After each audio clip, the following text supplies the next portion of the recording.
I don't know. It's just been a weird week. Too many things. Seems like, I don't know, man. Nobody can get anything done. I've been dealing with my truck. Oh my God! Yes. I take it back again. Yeah, again. Yeah, I'm getting a little like shimmy in the front end, and so tires. So I had the tires rotated and balanced, and then they did a front end alignment, and it's still pulling. And Wow. It's like, dude, do you guys not like drive these things before you call me? I mean, how many? I fooled around with that yesterday. Graham went to pick me up. Twice, and I'm like, damn. Anyway, so then I come home and my wife says, "Hey, how's your truck?" And I said, "Well, it still pulls." And she's like, "Can anybody get anything done right anymore?" So she tells me about her office, and they just had some work done post flood, and they're putting in a new doorway. So they put the sheetrock in and they put the mud up, and about 3 weeks later they come back to sand it. So they start sanding it, and there's now fine powdered dust all in their printers. Nice. All on their computers. It's like nobody does anything right anyming. And nobody. It's just amazing. Anyway, that's just me. I had some awesome service this week. Oh, yeah. Being in the IT world, I was having a lot of fun. People always want to show up and make things better, greater, faster, more convenient for you. And in the process, it seems like they end up making about 10 times the work for something that... was working in the first place. That's what I get irritated with when these people want to show up and, hey, we've got this new and exciting thing for you. Let us install it. Hey, it doesn't work. Is there anything we can do to? What can you help us get this working? I get so sick of that. Yeah, just unplug it and get it out of here. Yeah, just take your shit and leave. The whole premise that technology makes life easy is a bunch of bullshit. It's a lie. It's bullshit. I mean, you go in there and it has to update, or there's not enough memory. You got to reboot it. Oh, you need to add the cloud. You need to put support here. I'm like, it's to sell products. It's to sell products and keep people on the hook for paying for monthly shit that they shouldn't pay for. No, I'll just say that technology, the benefits that it gives you is very short lived, because you recognize in the beginning that, man, this is like really badass, until it becomes a routine thing, and then all of a sudden the things that like the new car smell goes away, and all of a sudden it becomes enmeshed in everything that you do daily, and you start noticing the updates, and I'm like, fuck me.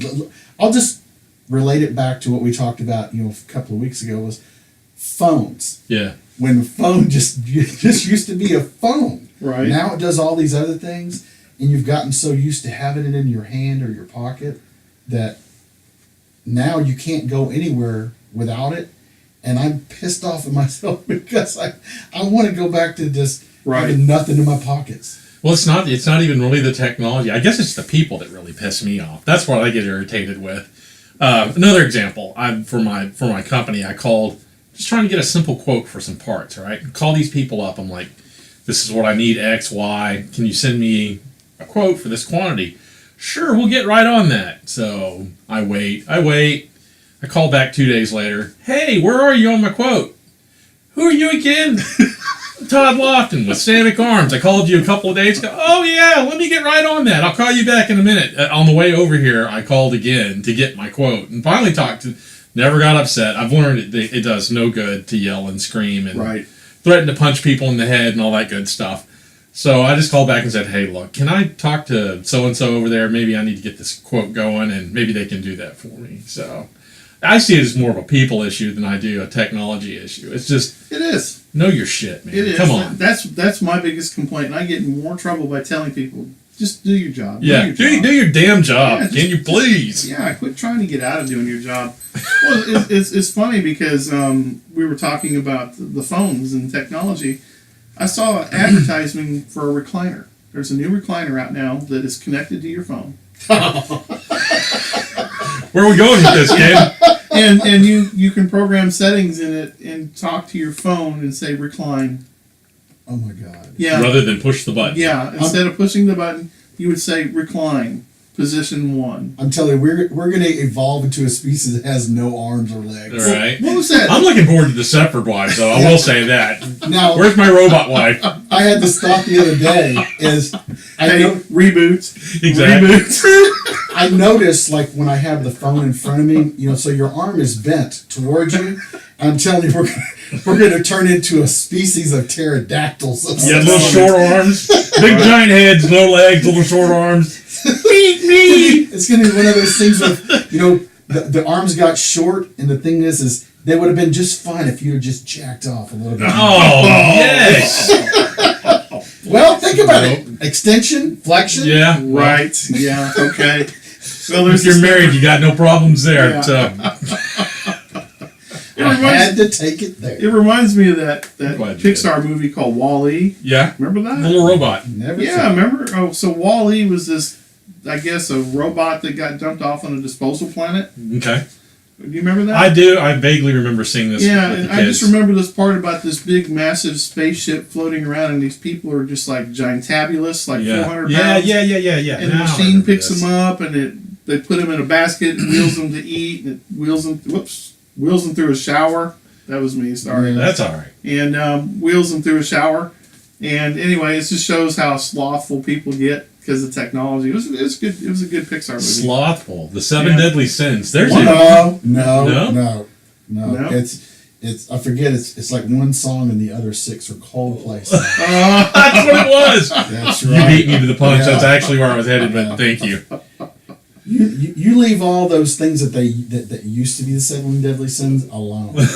That's funny. What about the Five Fingers of Death? Wasn't that a good kung fu movie? Is that a Shaw I was Brothers gonna say- man? I was going to say, The Five please Deadly be Villains? talking about the movie and not the band. I have some Shaw movies for you. I have like 5 discs of Shaw Brother movies. Oh yeah. Oh yeah, like the art of Chinese wok cookery. Oh, wow. And it's a kung fu movie. Oh yes. Did you ever see the one called? Getting back to your topic, there was one called "Crippled Kung Fu Fighters." Oh, And yes. it had a guy with no arms and a guy with no legs. Probably the most entertaining piece of cinema I've ever watched. I think there was posted as a YouTube video just a couple of days ago. It's probably my was. Yes. gosh. See, now you got me going to look for it. Yeah, That is too funny. It wasn't Oriental though. The Shaw Brothers thing is actually pretty interesting. I love those guys. Oh man, the guy lived to be 106 years old, and his name was Run Run. Yeah, how can you not Oh, like a guy yeah, named Run Run? Yeah. Oh my God, come here, Run Run. I mean, so many one-liners with that And I guy. just realized maybe that's where Rerun had to take Rerun. Run back. Because Run Run was already taken. There you Dude go. was on the stick. That is funny. Yeah, I mean, it's just hard not to love Shaw Brother movies. I Oh mean, man, they're great. I can't tell you how many hours I've sat and wasted, but it's Every in Saturday humor. morning. In the humor. I mean, it's the funniest stuff. It's better than any comedic. It's better than anything Adam Sandler's produced. In Crippled forever. Avengers right here. These are I saw some titles That's I've it? actually never seen before. Like this the deadly That's great. So I'm waiting for the guy with the white hair to pop out. That That's dude always is the a villain, badass. man. You've always got the villain with the white hair. The Shaolin monk or whatever. Right. It is, He's yeah. got the white hair, the white It's- beard, and he's got the facial features of a 27-year-old. and all of the Manchus wear those funny boots. Yeah. Yeah.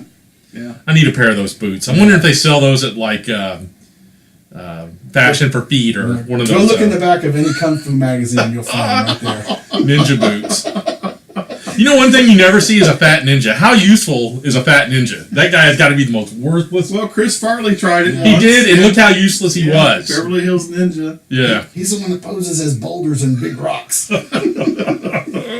That was funny. He did some funny stuff in there. But yeah, these guys, I mean, they have to just have one hell of a time making these. Oh, it'd be a blast. Yeah. Can you imagine making a kung fu movie, being Yeah. on the wires and flying Oh, yeah. around? And Now, what a great time. I mean, look. every one of those guys who has like facial hair, Yeah. they all got the porn stash going. Oh yeah. Oh, yeah. The Fu Manchu. Right. Well, it's their impression of Americans, I guess, what Americans want to see. Good point. Yeah. I love these guys. Oh, it's the best. And they're so serious. They've got the Oh, yeah. intensity. Everything's very serious, you know? Yeah, I went that's like 1 ton with some rice This was like and some sake. hours of enjoyment for me. Have y'all seen The Last Dragon?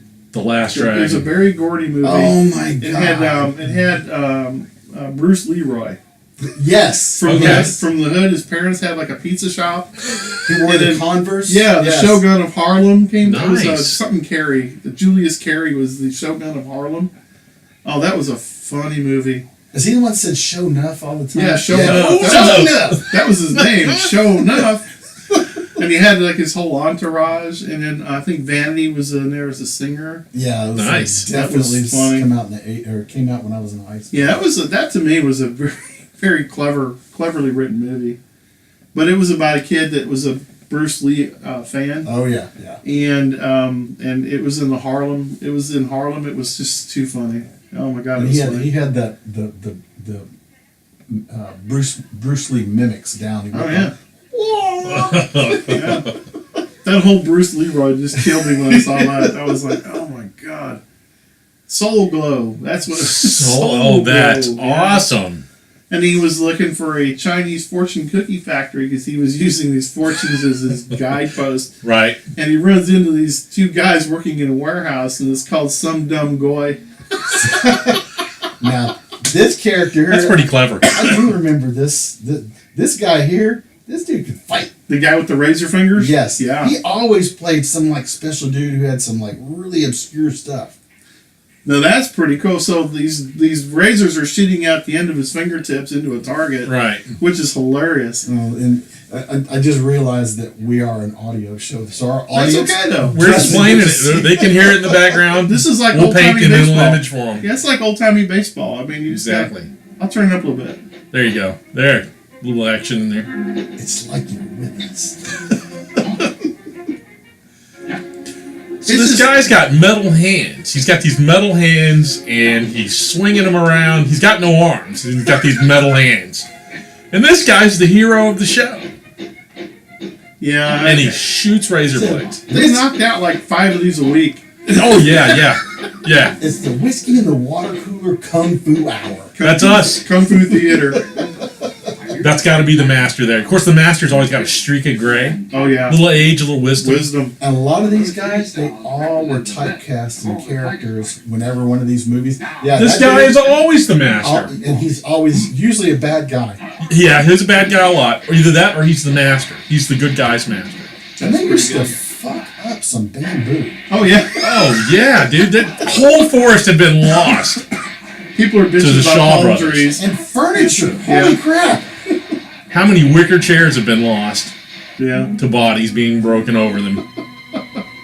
the cinematography's awesome. Oh, man, just For everybody's serious. drama, yeah. Now, one of my favorites from this was the 5 Deadly Venoms. Yes. Oh yeah. Oh my god. Probably That was the best Shaw five Brothers oh, ever. See if I can find love that. Short of Blade Runner. And then, like, Right. that man with the gold, or kid with the golden arms, a man with the golden arms. That was another favorite of mine. And then Gordon Liu with the 36 chambers of Shaolin or something. That dude, I vaguely remember yeah, because that that. dude showed up in one of the Quentin Tarantino movies with Oh yeah, Kill Bill. Yeah, that's right. Okay. Well, you know the whole Jackie Chan coming to the United States. He brought his entire entourage with him. Chinese theater. Yeah, Chinese theater troupe with him. But you look at Chuck Norris movies. I mean, Chuck Norris did a lot for kung fu karate movies in America. He really Right. did. He brought it to the next level. Young Wolf McQuaid. Oh yeah, all those stunt people followed him in. Yeah. He Americanized. Samo, I think it's Sammo Hung. is his Sammo name? Hung, Yeah, yeah. Sammo Hung, and you had that guy that played in that damn, help me out here, Van Damme movie, Bloodsport. Wait a minute. Oh, yes. Yeah, that guy. Big muscle. Big muscle guy. Yeah. Yeah, what is that guy's name? I can see his Tong Po? face. Did they call him Well, no, Tong Tong Po was the guy from Kickboxer. Kickboxer. That's He had the yeah. goofy little That's right. statue of hair on the That back was of a his big head. boy. That guy's an Algerian, I think, or something like Yeah, that. he wasn't Asian by Yeah. any stretch, I don't think. But all those guys started rolling in all those movies. You had the Golan Globus brothers putting out all these great movies that had Chuck Norris and Jackie Chan's early stuff, like what was that cop movie he did? He did Condor. Yeah. That was one of the first ones to come in. The Condor, I think, is what it was Right. actually called. And then He was always some Chinese cop on a mission in America or Europe Right. to catch a bad guy that had fled China. That And was then always he his shtick. just made it all popular with Chris Tucker and brought in Rush Hour. What did Yeah. he do, 3 of those? I think three rush Yeah, 3, hours. yeah. After the first one. I mean, the first one wasn't the best, but they No. got progressively They crappy. got better. Yeah, the stunts. I mean, some of the stunts, I like watching after the movie's over. Yeah. And they show all the bloopers. Oh man, the guy's constantly. You're wondering how did he get back up and act after that? Yeah, he's man? got to be a wreck right now. Yeah. I mean, full of arthritis. And, he's going to be one of these guys that's 60 and in a Yeah. wheelchair or on one of these Yeah. scooters. They're going to be wheeling him out doing But a. like, if you look at the evolution of all these actors that came through, Mhm. like with the early Shaw brothers, you really never knew who those actors were. But when Chuck Norris and Bruce Lee started making movies, and then so you've got the 70s and the 80s, yeah. and then all of a sudden, Seagal shows up. yeah, Seagal, and then so you have also Jackie Chan, It's hard and not then to laugh. It is. Jet Li. When Jet Li Oh, showed man. up, Dude, in game Lethal changer. Weapon, oh my God! Yeah. Jet Li was serious, man. He made some great movies He after really that. did, but he got started in Shaw Sure. Brother type movies. I mean, They that's did. where that guy cut his teeth. Well, you look at Cirque du Soleil, and Yeah. you look at the traveling acrobatic and gymnastics groups. A lot of those people are serious martial artists. I mean, they're good at that stuff. Hey man, Van Damme was a ballet dancer. I mean, Yeah, I'll tell you, after Bloodsport, he kind of shit the bed. Oh, I mean, it was terrible. Yeah, it was pretty bad. It was there's a couple of them he did Hard Target with. Yeah. In fact, we talked about that in our movie deal. Yeah. Double with, Impact. oh, the twins. God. Yeah. Yeah. Yeah, he just kind of, I don't know, he just kind of got weird. Yeah. But Seagal's the one I like to just laugh at. Yeah, I mean, he's entertaining. Above the Law was good. His very first one, I Yeah. thought Above the Law because it had Pam Grier in it. Yeah. I do not like that. But the whole martial arts movement in these movies. I mean, you turn around now and it's like every movie now has somebody doing some kung fu or some karate. Right. There's just, and I think it all goes back to the Shaw brothers. They're the ones that really brought it to our shores. Right. Because growing up in Hawaii as a kid, we had a lot of Japanese TV over there, and I used to watch like ninjas and samurai movies growing up. Yeah, Sonny Shiba. So who did the 47 Ronin? Did the Shaw Brothers do that? They may have. I'd have to look that We up. need to look that up. Yeah. If the Shaw Brothers did the 47 Ronin, because that was a popular Oh. 50s. Yeah. Yeah, because didn't they remade that with What's his name? The guy from. The Matrix? Yeah. Why are we drawing a blank on this guy? Which one? Lawrence Fishburne? No. Neo. Keanu Reeves. Neo. Oh, Keanu Reeves. Why yeah. did we draw Keanu that Reeves. core? Oh, here it is, right here. correlation? Ronin 47 with Keanu Reeves. Yeah. Yeah. Yeah. Here's that- the original there. I actually enjoyed that movie. It Well, wasn't I'll tell you terrible. what, they do some good stuff. I mean, Keanu, man, he's next level in my book. He's actually done a couple of Mm-hmm. martial arts movies. There was another one I saw where he was actually the villain. Oh yeah. And it was some kind of like a blood sport type of event that was going on, and I guess This is the new one. he would push whoever they were backing. Uh-huh. I guess he was trying to find like the most skilled fighter, and then what he would do is, I guess once that fighter reached a pinnacle that he thought he reached the top, well, his character would be the final hurdle, and he'd basically just go in and freaking murder him until he met that one guy. Couldn't murder him. Couldn't Yeah. get it done. I remember we used to rent these on Friday nights. Oh, yes. And I'd have about 6 of us over to the house, and we would just crack up. There was one, I specifically remember this, and I will never forget it as long as I live. It was a movie about ninjas, and the hero of the plot was going through this story, fighting these different ninjas in these different aspects. One of them was the ninjas were gold, and then the ninjas did this. And Yeah. and one of them turned into a flying carpet. And then when he did, it made this fart noise. I swear to God, it's like he ripped on it. And we rewound it. I said, I looked at my buddy. I'm like, did that just happen? He's like, I think it did. We rewound that and laughed for hours. I mean, side splitting, rolling on the floor. I've never laughed so hard in my entire life. This is the Japanese version of the original. The Okay. 47 Ronin. Does this have Sonny Shiba in it or something? I don't know. Because I mean, he was like one of the. He was one of the originals. Japanese- I mean, I want to say Sonny Shiba was in this. Well, that they did. There was some like a movie that Scott Glenn did called The Challenge, and it was about an American that went to Japan. Yeah, I do. Remember that? I remember the concept. He lived amongst the samurai and learned. It was a modern movie though, and it was pretty good. And then Tom Cruise kind of came along with The Last Samurai, which I know some people didn't I kind of it. like that. I like actually that liked movie. I was getting ready to say it was not a bad movie. It was. I like the fact that it tied some Civil War time period into it and the end of the Empire. I liked Right. the code. I liked the code that actually. Absolutely. Well, the whole Bushido code. I mean, Yeah, it was very How can you not honorable. like that? Yeah. I know there's a lot of people out there fucking hate it, but Right. I actually that was like one of my favorite Cruise movies. Not mine too. I didn't. I see thought he anything did better well than in it. I thought he portrayed the character well. It was fun seeing him get his ass kicked before he became kind of a badass. Oh, Then there yeah. was Yeah, they were smacking him around. the Hanzo Razor. Did you see the Hanzo Razors? I'm going to pull one of these up for you guys. This Hanzo I know Razor. Hanzo, I know is supposed to be like a famous sword maker, Right. at least according to Quentin Tarantino. Yeah. Because that guy's full of fucking facts. Sword of Hanzo the Razor, Sword of Justice. This is interesting because you get naked. You get naked chicks. This one you're going to crack up at. Look at this. They look like Holy Halloween cow. costumes. Yeah. Yeah.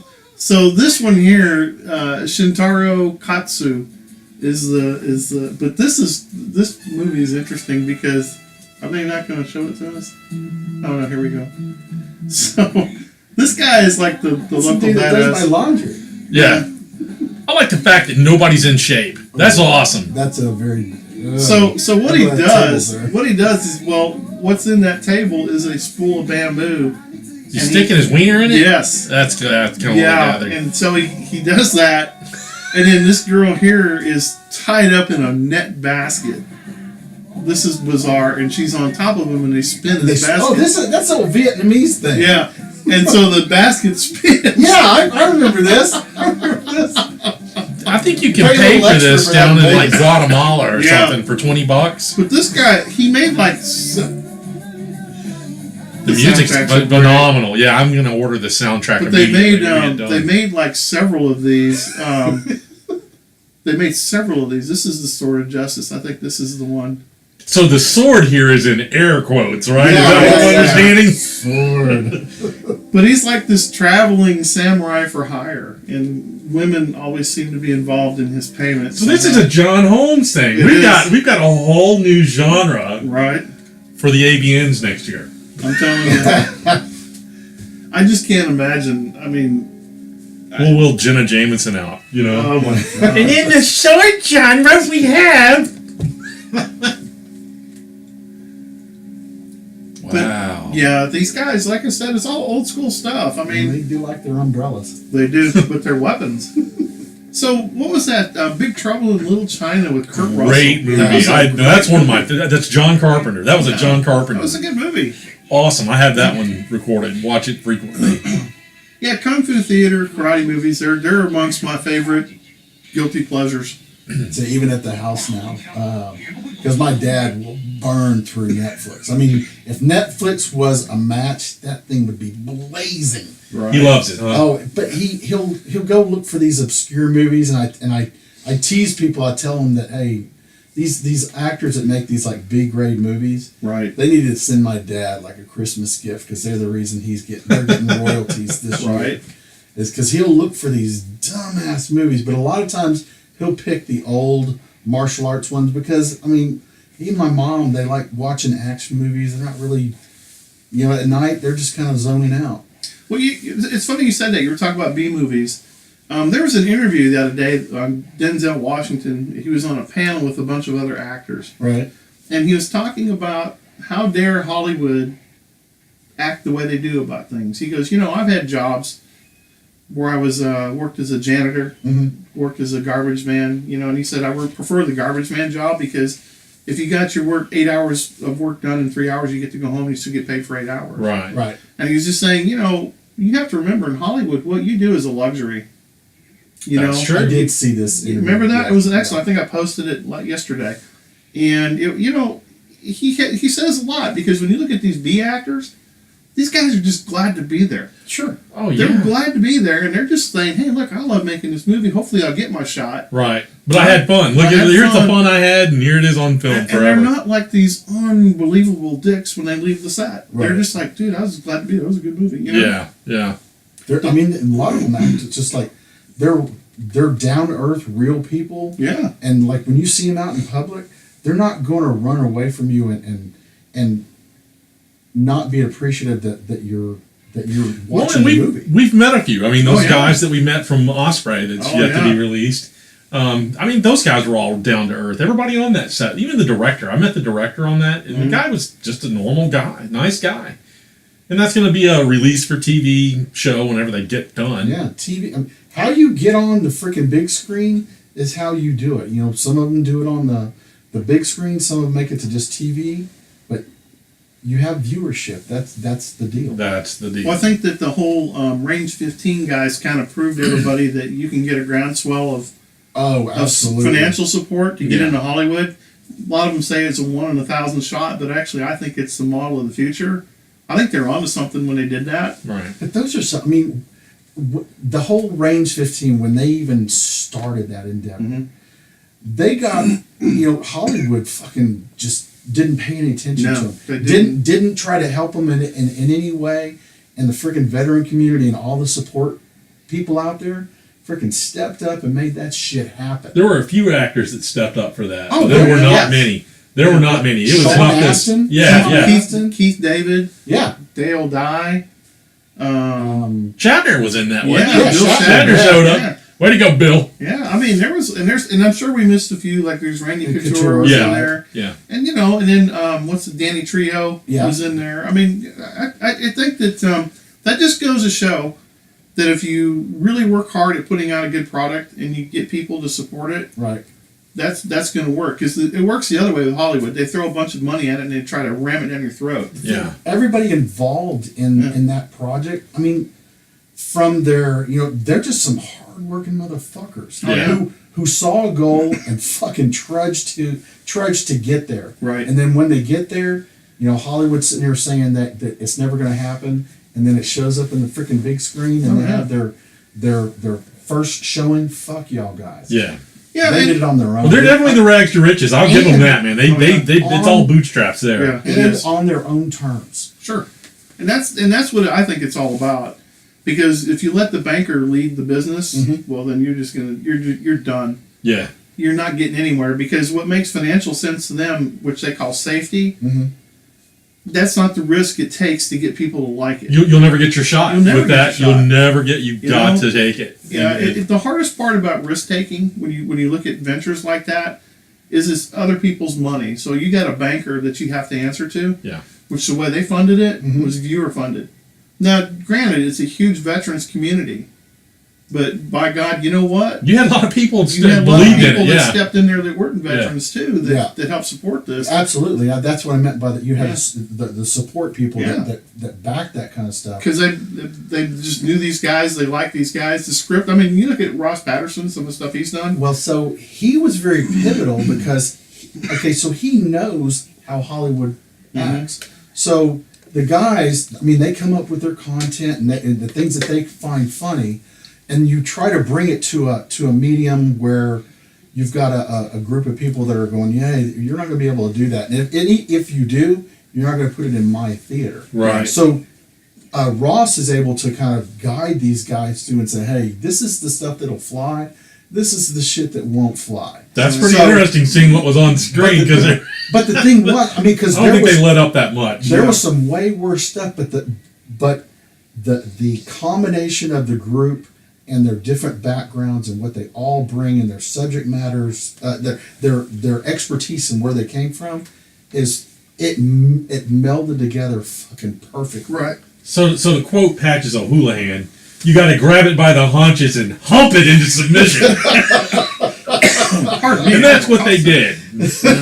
So kudos to them. That's another movie I just love to death. Oh my God. God, it just because it's one of those guilty pleasures that make you laugh. Oh yeah, It's not so damn serious that it makes you think about anything. right. But it was just there's no use. What is that? No use crying in the breast milk, boys.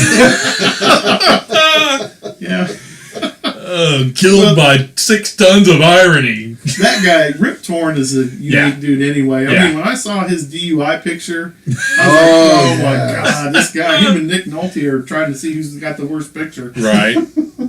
But no, it's just, it's funny about movies, what makes people like them and what, what makes you not like them. Entertainment in general. Yeah. I mean, what they put the money behind, and it just goes to show that they don't know what's right. Right.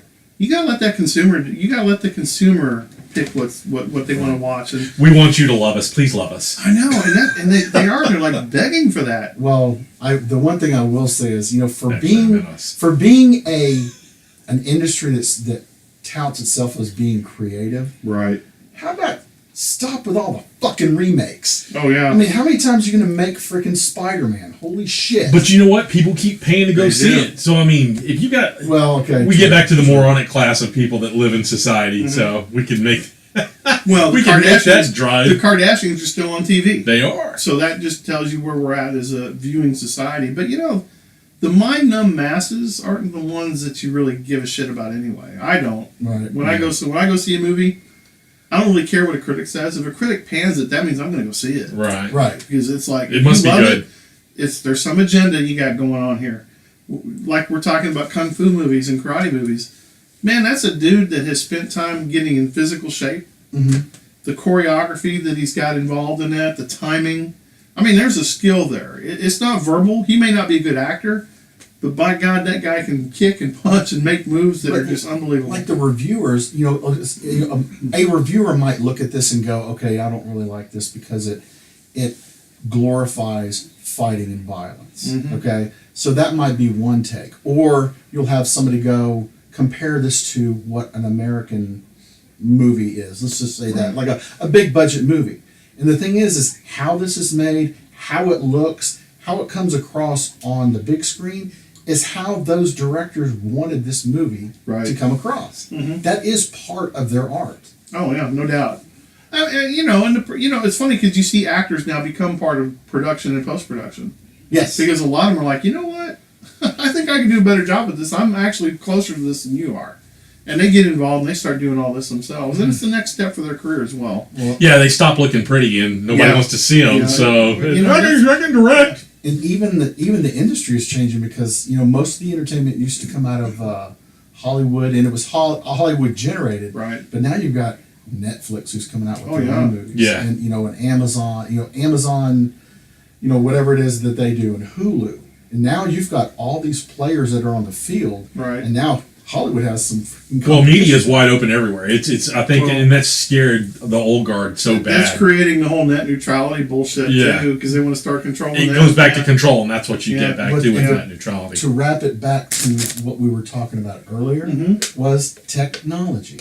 Oh yeah. When technology, the technology that technology sucks when I apply it to this, but when it comes to broadening the ability to make movies and make sure that there's not only one player on the field that can do this. Now you've got everybody has that capability. All you have to do is have the imagination and the support and whatever else it takes to bring something. Take your idea from your head to put it on the screen if that's where it's trying to go. I saw a good interview with Jon Favreau. They were talking about adding CG to movies, and he was never a fan of it until it got to the level it's gotten now to where you have to do it. You're right.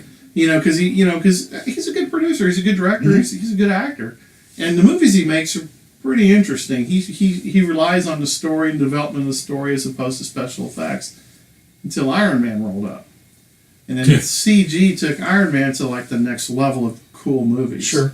And he was explaining why he made that leap, and that's exactly to your point, because he didn't want to rely on technology to woo an audience. And that's a lot of model making. You think about that. Another dying art that's in that industry is model making. Sure. If you look at Star Wars today and Star Wars of '77, think of all the model making and stuff that went into that. Now they still do it to some degree to get pictures and stuff like that, but it's not to the degree that it was in '77. Because the artists that were doing that, I mean, that was an art in itself. And I have a friend whose son is that's kind of sort of what he's into. He makes all these kind of masks. I mean, you know how the Predator mask looks? Yeah. He has an imagination that goes there and even darker. And I hope to God he ends up in some sort of movie making industry. So that all, I'm sorry, that all got started with Rick Baker, with American Werewolf in London. Okay. When the whole mass prosthetics things really got big, Right. Rick Baker's the one that really brought that out in Werewolves of London, and in Predator, and all those other movies. Really took it to the next level of latex masking and things like Think that. of that thing when you were evolving from a human to this. All of a sudden you've got this amalgamation of Time several stop photography. yes. Yeah. So when I lived in Southern California as a kid, a lot of the guys that I went to school with, dads, worked on lots as carpenters and model makers. Yeah, Right. crafts. Like what Todd was saying a minute ago, and it was funny. You'd always go to their house, and there'd just be piles of scrap foam, and he had a wire. He cut it with hot wire, and he was always making something really cool. Right. And he would make a vending machine turning into a robot type thing, and what they would do is they would paint over that with matte. Another kid's dad was a matte painter, and he painted glass. So he'd paint a scenery on a gigantic piece of glass, and they would shoot through the glass. Okay. So if they wanted to cover up homes in Malibu and make it look like it was all coast, Uh-huh. he would make a perspective painting on a piece of glass. Wow. That's They would wild. set that big piece of glass up and then shoot the camera through the glass. Now they just do it with computers. Yeah, they just CGI it all out. And But yeah, I went to, like I said, when I went to elementary school in Southern California, you went to school with all those kids like that. Right. It was just the strangest what an thing. education that would have been to learn how to make stuff I know, with your hands, right? though. You And know? that's just what they showed up for. I went to this school. This one kid, his last name was Lee. His father was from Japan, and he was one of those architectural architectural artists. And that's what he would do. He would draw these huge, massive landscapes on something the size of a wall for production value. And it was just cool to watch. That's freaking Yeah. badass, man. Yeah, it was really neat to see that kind of stuff. But yeah, I mean, I still think that a lot of people yearn to go back to that. I mean, don't get me wrong, the CG stuff is cool as hell. You can do a lot of neat stuff on the computer. I enjoy it. I mean, it's not that I don't enjoy it, but it's such a lost art to see the model is. making going Yeah. and stuff. And I think that's why society's gotten kind of weird. I mean, I don't want to turn this into like a social experiment discussion, but when you take the creativity from the brain and the hands, Yeah. people are lost. They don't know what to do. Right. So what do? They get into mischief or they do something weird. Right. And you're seeing a lot of weird shit right now that a lot of people are. It's just, you just look at everybody and you shake your head and you go, dude, you need to be out doing some kind of physical work. You know, we've gone through breaking windows from when I was a kid or doing something stupid like that to eating Tide Pod. That's what it's about. I was like, how do you even think? I'm going to And eat a you know Tide what? Pod. That thing needs to be in my mouth. Yeah, exactly. What the fuck? Well, there's some great memes on that. That Oreo-filled Tide Yes. Pod Oreos was hilarious. I still don't get the I whole... think good riddance. Well, I mean, but eat that between- shit. Darwinism at Please its eat finest. that But stuff. between Tide Pods and bath salts and all Right. this, and whatever else somebody wants to fucking do, Yeah. I don't understand it. How did it go from I'm going to take a bath with this, that bath with this, to suddenly I'm going to learn how to Well, eat it. to get high off of it? Right. What? I know. What? When I read that, first of all, I thought it was bullshit. I thought it Yeah. was fake I did news. too. I thought, man, I was like, somebody's. there's no way somebody's that stupid. They are. But they are. Yeah. And Now- then, go ahead. Okay, so when I was getting trained at when I left overseas with my unit, we had a guy that the guy was always, you always knew that if you had your back turned, if there was some kind of drug that was there for him to take, this guy would. He was taking it. Yeah. He would. So so he was acting like really erratic, real emotional, and he was going through a tough time with his girlfriend, and she really hadn't accepted the fact that he was going to be gone on this deployment. They had a brand new baby, and Baby's mama story. and so they're making these like really vast, or they're making these like really earth-shattering kind of decisions before he's leaving, and it was this kind of manic depressive. One day he would be happy, another day he'd be sad, and then he would be like freaking threatening. So command staff starts to become aware of it. So we were asked, hey, keep an eye on this guy, whatever. So It turns out that he was smoking something called salvia, which it's a spice from what I understand. But when this happened, it was one of these things, kind of like bath salts. When bath salts came out, salvia was this up and coming thing that, hey, you can still get high, but because drug tests don't look for this, and you go from I want to get high, so I'm going to go figure out some way to smoke this and get high, and nobody's gonna be the wiser. If you start acting stupid and funny, I don't care what drug test you're going to take, you're still acting stupid and funny. Yeah, well, that just comes from not having anything better to do. Yeah. I mean, literally, you're just sitting around the house. That is the mother of invention for drugs, that's for sure. Yeah, boredom, lack of funds. Yeah. And that's how you want to know how that stuff gets started, that's how it gets started. Right. I'm bored, I have no money. Right. Let me eat a Tide Pod.